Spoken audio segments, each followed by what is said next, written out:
y'all, welcome back to my channel. It's KionnaSharice and I'm here with my monthly anime wrap up. This is where I talk about what anime I've been watching this month, manga I've been reading, other related shows I feel like talking about. That's where I do it here. It's real quick, but I like doing it. You may notice that I'm dressed up as your girl, Sailor Moon. If you want to see the video where I got ready for this, I'm gonna link it right there. I just did it and I was like, let me just film this other video real quick before I get up. I wanted to dress up for Usagi's birthday and also celebration of the Eternal movies. And yeah, this is my first like real, not real, but like real purchase cosplay. So yeah.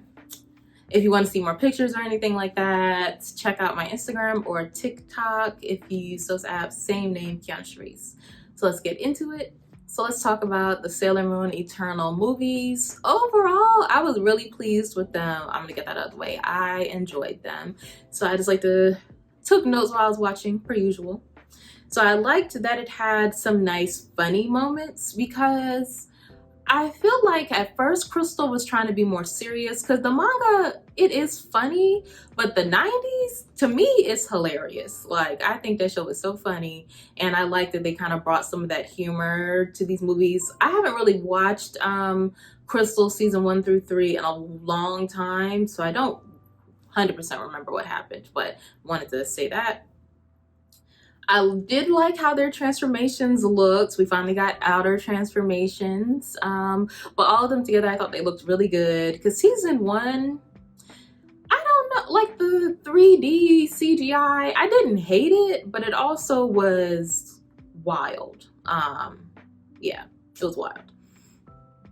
Next thing was the fashion. Everybody's looking good. Clearly, it was pulled right from the manga. So, I mean, Naoko Takeuchi did that, but they was looking good. I love an anime where they change their outfits up. Sailor Moon, probably the OG of that. They have a different outfit on every episode. They switch it up, and I like that. I did feel like it moved pretty fast. It's kind of hard for me to be unbiased on these movies because I know what happens like pretty much word for word at this point. So anything that they might have missed, I could fill in my head because I already knew it was supposed to happen. So it's like hard for me to say if anything was skipped because in my head, I kind of filled it in, if you know what I mean. But I did feel like it was very much like boom, boom, boom, boom, next scene, next scene, next scene. Like, and that's not necessarily a bad thing because it definitely wasn't a slow paced movie at all. Like we was keeping the train going. But like some of the more emotional moments, I feel like you could dwell on them a little longer. You can milk the emotion out of them more than what they did. That's just my opinion. It was very much like, all right, next scene, next scene. Speaking of the outer transformations though, for Sailor Saturn, so this is the first time we got Sailor Saturn animated, her animated transformation, other than I believe I read she had a transformation in a video game. And they did not give her what they gave the other girls. And I don't like it was just kind of like, I don't even remember anymore, but I think it was just like instead, you know, give me a little twirl around, you know what the other girls were doing. They didn't give Saturn that treatment, and I did not like that. I didn't like that. I'm really excited to see the ending of season 5 animated because the 90s version veered off from the manga ending and there were other characters and things, and I would love to see that animated. Like, I'm really hyped that I feel like that's pretty possible now. I didn't look up how well the movie did, but I feel like it did okay in Japan, but like not great. But didn't I just see everything is coming to Netflix, which that has something to do with licensing. Because first Sailor Moon Crystal was on Hulu, and now Netflix has the rights to the movies and that.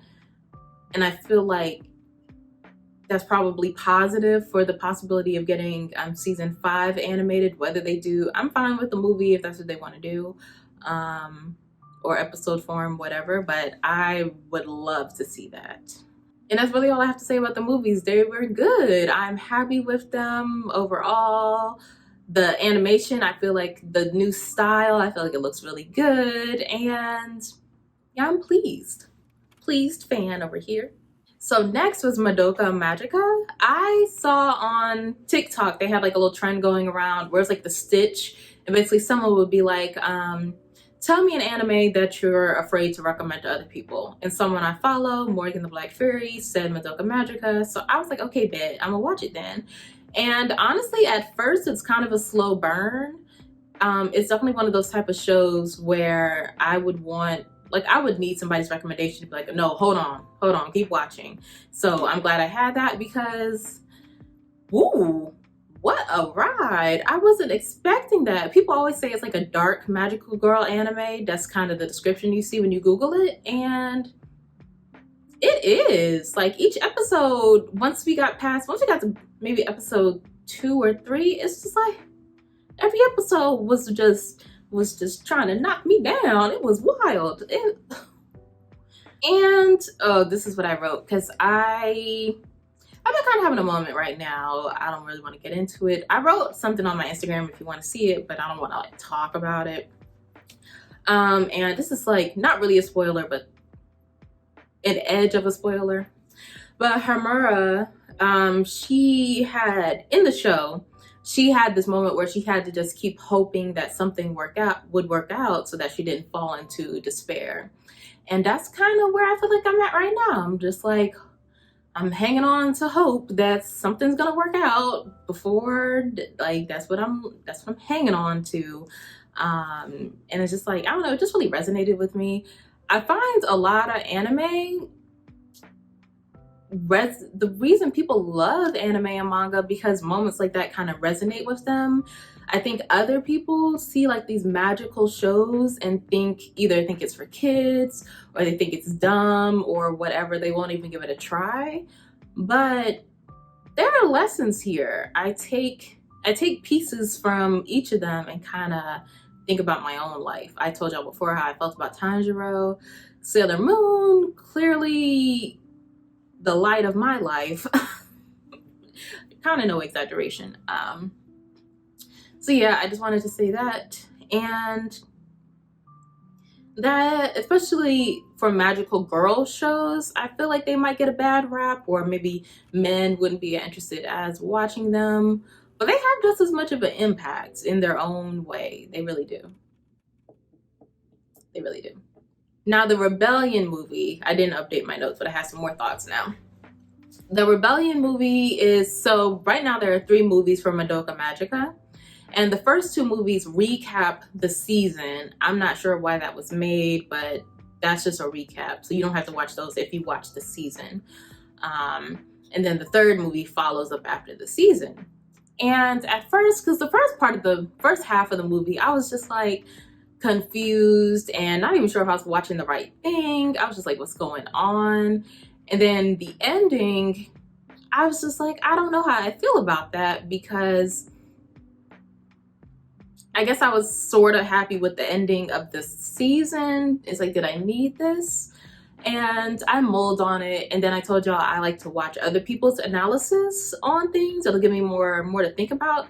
And apparently the ending of the movie is very highly contentious. Is that the word I want to use? Like, people got feelings about that. So I'm not the only one who has thoughts. But after listening to some more and thinking on it harder, I'm kind of like, I'm more okay with it, and I'm more okay with what the movie was. Like, now that I think back, I'm like, oh, okay, that was that. I almost actually want to watch it again so that I can pick out other pieces that was happening. I do know they announced that another movie is going to be happening. I don't know if it's going to be this year or next year, but soon-ish. So I'm really curious what's going to happen next. But yeah, I definitely recommend the series for sure. The season is on Netflix. I found the movie on YouTube. Just search for it. I don't want to link it. I don't want to get it like taken down. But I guess it's been up for a while, so nobody's tripping.